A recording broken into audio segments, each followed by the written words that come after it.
Përshëndetje të shtrenjtët e mi, mirë se vini në Golden Truth Tarot. Dhe tani, le të fillojmë me parashikimin e muajit maj për shenjën e peshores. Peshore, java e parë e majit do të jetë një javë interesante, do të jetë një javë në disa momente edhe çuditshme, ku do t'ju duket sikur po përjetoni një lloj déjà vu-je, të njëjtat gjëra që përsëriten, po prapë dhe thoni e kam kaluar këto eksperienca, jam po në të njëjtin vend, pse s'po ecin gjërat përpara.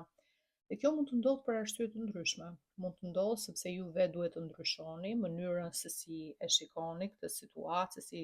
i mendoni gjërat. Mundet të duhet një ndryshim në lidhje me personat që ju po bashkëveproni, ndoshta keni të njëjtat debate, të njëjtat biseda dhe pavarësisht premtimeve nuk merrni ato rezultate që ju dëshironi. Mund të jetë sepse po ngulni për diçka që nuk është pjesë e fatit tuaj, diçka që nuk është pjesë e rrugtimit tuaj. Pra për shembull, për dikë mund të jetë një dëshirë o do bëj këtë punë o s'ka, o do e marr këtë vend punë o s'ka, dhe mund të provoni, e sa herë nuk shkon, nuk merrni rezultate pozitive, nuk ju marrin në telefon, nuk ju japin një intervistë, nuk ju japin një mundësi. Kjo do të thotë që nuk është për ty, ti mund ta mendosh për shkak të ndoshta e shikon si diçka me arsye të kanë thënë njerëz të tjerë që shikon se kjo është punë e mirë, fiton para e të tjera, por nuk është për ty, për fatin tënd, për rrugtimin e jetës tënde. Për dikë tjetër mund të jetë një çështje që ka të bëjë me një dashuri, me një romancë që është e papërfunduar. Ti vetë mund ta mendosh personin, personi të mendon ty, mund të jepni shenja njëri tjetrit në forma të ndryshme, që mund të jetë edhe në formë telepatie ku të ndodhë, sidomos në këtë javë të parë që ti ke ëndra me këtë person, apo të ndodhë që e mendon, apo shikon diçka që ta kujton personin dhe thua pse nuk arrit dot që ta mbyll këtë si cikël. Po mesazhi është i qartë, nëse ti e gjen veten në një situatë ku thua unë nuk kam fat, mua nuk po më ecin gjërat, jo se nuk ke fat, po ti ja ke bllokuar vetë rrugën vetes, sepse ti nuk po shikon përpara, nuk po shikon drejt së ardhmes, po ti e ke akoma kokën pas tek e shkuara, akoma po mendon se si mundet të ishin gjërat, se në qoftë se do të kishe marrë një vendim tjetër, ndoshta gjërat mund të kishin funksionuar. Dhe për sa kohë që ti bën të njëjtat sjellje dhe nuk merr rezultate, atëherë do të mbetesh po në të njëjtin vend. Prandaj ndryshoje të gjithë këtë duke marrë një iniciativë për veten tënde, duke thënë e di çfarë, e kam provuar në këtë formë, nuk ka funksionuar, do bëj diçka komplet ndryshe që të ecin gjërat në një drejtim tjetër. Dhe kjo do të ndodhë sidomos në aspektin emocional, për atë që ka të bëjë me dashurinë, me romancën, për ata që janë në këtë gjendje që kanë dikë nga e shkuara që akoma i mban pezullet, le të themi, ose e mendojnë akoma këtë person. Në javën e dytë ju shoh duke e lënë këtë situatë pas. Do të jetë një javë ku do thoni çfarë ka ndodhur, nuk funksionoi sepse si ishte shkruar, si ishte pjesë e fatit tim, si ishte ajo që unë duhet të bëja. E të njëjtën ndjesi do ta kenë edhe ato peshore që këtë pjesë, këtë ndjenjën e kanë në lidhje me një peng që mund ta kenë nga puna apo nga një mundësi që mund t'jetë dhënë dikur, që të zhdukur sikur ti nuk e ke shfrytzuar mjaftueshëm. Gjithmonë keni parasysh, miq, që mund të jetë çfarëdo lloj gjëje në jetën tënde. Nëse ti nuk e ke realizuar, do thotë që nuk ka qenë për ty. Mos e mendo si një mundësi të humbur, se kur është diçka që është e jotja, është e caktuar që duhet ta kesh në jetën tënde, pavarësisht se çfarë është, mund të jetë punë, mund të jetë një mundësi për të udhëtuar diku, mund të jetë një marrëdhënie dashurie, çfarëdo qoftë, nëse ka qenë për ty, do ta kesh në të tashmen, do të jetë diçka që është e jotja. Nëse nuk është bërë, do të thotë që nuk ka qenë shkruar për ty. Dhe kjo formë të menduarit do t'ju bëjë që të largoheni nga këto ndjenjat negative, nga këto dyshimet, nga këto po sikur, nga këto ngarkesat emocionale të së shkuarës dhe do shikoni drejt së ardhmes. Do ta kuptoni që nuk ja vlen më t'i jepni energjinë tuaj diçkaje që nuk është e mirë për ju, që nuk është produktive për ju, që nuk ju sjell asgjë përveç se mëri, përveç se stres, përveç se një ndjenjë boshllëku dhe një ndjesi jo të mirë. Në javën e tretë, shikoj që fokusi do të jetë komplet tek gjërat që janë të rëndësishme për ty,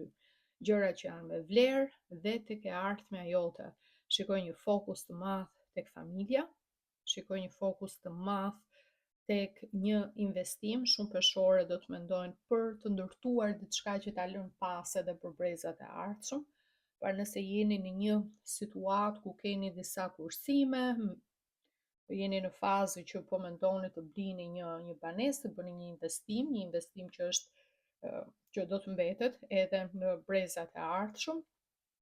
Dikush po mendon edhe për një biznes që është biznes familjar, pra ku ju keni disa anëtar të familjes, të gjithë punoni bashkë, të gjithë ndihmoni njëri tjetrin në mënyrë që të krijoni një pasuri të përbashkët, por edhe për ata që janë single, po mendoni për një marrëdhënie që të jetë me një bazë të qëndrueshme, dhe me një bazë e cila ndoshta mund të kërkoni edhe një njohje që mund të vijë nga familja juaj. Pra dikush mund t'ju thotë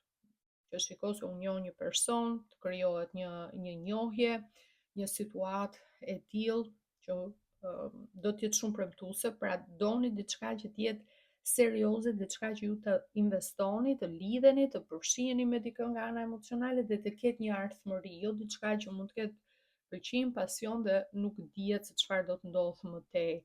E njëjta gjë e shikoj edhe për ata peshore që janë në një marrëdhënie dashurie të konsoliduar, pra jeni të martuar, keni fëmijë, mund të keni pasur një peng në lidhje me një person nga e shkuara juaj, një person që mund të keni pasur një marrëdhënie, një lidhje, apo një person që mund të keni pasur edhe një raport shoqëror, po ndoshta nuk kanë funksionuar gjërat, edhe një pjesë e juaja gjithmonë ka pasur atë pikpyetjen si do të ishin gjërat nëse do të isha me këtë person, ose nëse do të kisha krijuar një marrëdhënie të qëndrueshme me këtë person. Po këtë e gjitha kjo do të mbetet si pjesë së shkuarës, sepse në javën e tretë do thoni jo, duhet fokusohem te kjo familje që kam, te kjo bazë që kam, te çfarë po bëj në këto momente, sepse shumë nga ju që do ta gjejnë veten te ky mesazh, shikoj që ju keni tashmë fëmijë, keni ndërtuar një bazë të shëndetshme për veten tuaj, dhe kjo është shumë e rëndësishme. E ardhmja, dhe disa prej jush mund të jenë, sepse ky është një lexim i përgjithshëm, sigurisht edhe grup moshat që do ta shikojnë janë të ndryshme. Shikoj që disa prej jush janë edhe në fazën që jeni në një moshë ku po mendoni për pjesën e pensionit, po mendoni që është më mirë të jeni afër me fëmijët që mund të jenë të rritur, mund të kenë krijuar familjet e tyre, por keni nevojë për mbështetje, keni nevojë për ndihmë, keni nevojë për suport, sepse ndoshta edhe niveli i energjisë, i forcës që keni pasur dikur nuk është një lloj, dhe tani jeni në atë moshë që është më mirë të jeni me anëtar të tjerë sesa të jetoni vetëm. Plus shikoj edhe një fokus shumë tek brezi i rinj, pra mund të mendoni për të ndihmuar fëmijët tuaj, për të rritur niprit, mbesat, po mendoni për të dhënë atë kontributin tuaj si gjyshër, atë kontributin për brezat e ardhshëm që është kaq i rëndësishëm. Ndërkohë që java e fundit do të jetë një javë ku shikoj fokusin tek fëmijët, shikoj fokusin tek pjesa e shkollimit, e edukimit të tyre, nëse ju vetë jeni në një fazë në cilën doni të provoni diçka të re, peshore, se ju thash kjo është një lexim i përgjithshëm, sigurisht do të prek grup mosha të ndryshme, dhe këtu shikoj që dikush mundet të bëj një investim që ka të bëjë me karrierën tuaj, që ka të bëjë me punën, që ka të bëjë me profesionin. Mund të jetë, siç thash, shtimi një produkti ose një shërbimi për ata që kanë biznesin familjar, mund të jetë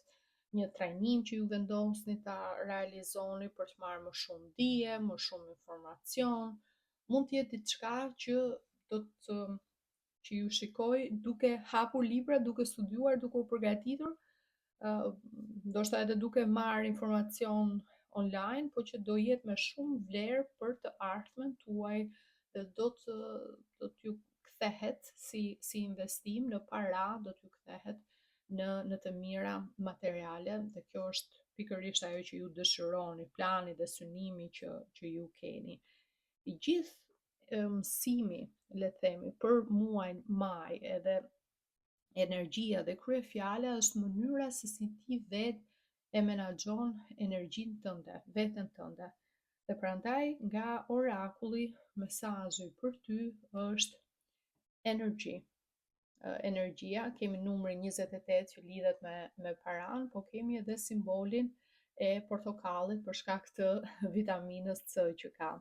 Çfarë do të thotë kjo? E para do të thotë një kujdes edhe një fokus për veten tënde, për trupin tënd, për shëndetin tënd. Nuk mund të bini pre e të njëjtave cikleve që kanë të bëjnë edhe me pjesën e ushqimit, edhe me pjesën e dietave. Kujdes gjatë muajit maj. Nëse je natyrë peshore që fillon një dietë, e mban disa muaj, u mbet në pesh, ndihesh mirë, pastaj po prap fillon një cikël tjetër ku konsumon ushqim çfarëdo që do, pa e limituar veten, çfarëdo që ty të pëlqen, shton prap në pesh, bën prap një dietë, edhe ke mbetur në të njëjtat gjëra të përsëritura dhe të duket sikur pesha jote është me ulje me ngritje gjatë gjithë kohës. Kjo ka ardhur momenti në maj që ti të bësh diçka, sepse nuk është mirë për trupin tënd, nuk është mirë për fizikun tënd. Përpiqu që të gjesh një ekuilibër të mirë, sepse ju shoh që edhe me aktivitetin fizik keni periudha që mund të fokusoheni edhe merreni shumë me aktivitet fizik dhe jeni shumë aktiv, dhe keni periudha pastaj që nuk doni t'ja dini fare, që nuk ju pëlqen, që ndjeni dembela, nuk doni ajo pjesa e djersitjes, ajo pjesa e të bërit gati, të shkuarit në palestër, ju prishën flokët, mund t'jenë gjëra që nuk i keni shumë e qejf, doni që t'jeni rahat, doni që t'jeni sa më komod, dhe këtë e kanë pak si problem peshorët, sepse udhëhiqeni nga Afërdita. Afërdita është planeti që lidhet me rehatin, me luksin, me mirëqenien, nuk do sakrifica, nuk do lodhje, nuk do djersitje, nuk do stres, le të themi, në trup. Po duhet gjetur një e mesme e artë, dhe është pikërisht kjo që energjia juaj mos të ketë këto luhatjet e shumta. Dhe luhatjet e shumta vijnë edhe nga konsumimi i tepërt i sheqerit. Pra mund të keni momente që keni shumë energji, ndjeheni shumë mirë gjatë ditës, dhe keni momente të tjera pastaj ku jeni komplet të lodhur, të kputur, pa asnjë lloj energjie, jeni komplet doni vetëm të flini. Nëse kjo ndodh, do të thotë që ushqimet që ti po konsumon nuk të e rrisin shumë atë nivelin e glukozës në gjak, dhe kur bie pastaj niveli i sheqerit, i glukozës, atëherë ti e ndjen menjëherë. Prandaj fokusoni më tepër te ushqimet që janë më të ushqyeshme, frutat, perimet, mishi, sidomos në periudhën e të merrni mjaftueshëm proteinë gjatë drekës, ose në mëngjes mos të filloni me shumë brumra, apo me shumë që janë karbohidratet, apo me pasta shumë që ti ngopesh për momentin, po pastaj menjëherë ndjen një lloj kputje. Kjo duhen bërë disa ndryshime që janë të mira për veten tuaj në afatgjatë. Mendoni për energjinë. Kjo për sa i përket energjisë fizike, dhe së dyti edhe energjisë spirituale, mendore, se ku e jepni vëmendjen tuaj. Aty ku ti e çon energjinë tënde, ajo kthehet në realitetin tënd. Pra nëse ti vazhdimisht mendon për gjëra që nuk i ke, për gjëra që nuk kanë shkuar ashtu siç ti ke dashur, për gjëra që nuk funksionojnë, mbetesh po duke në ato cikle duke i menduar. Nëse ti thua unë jam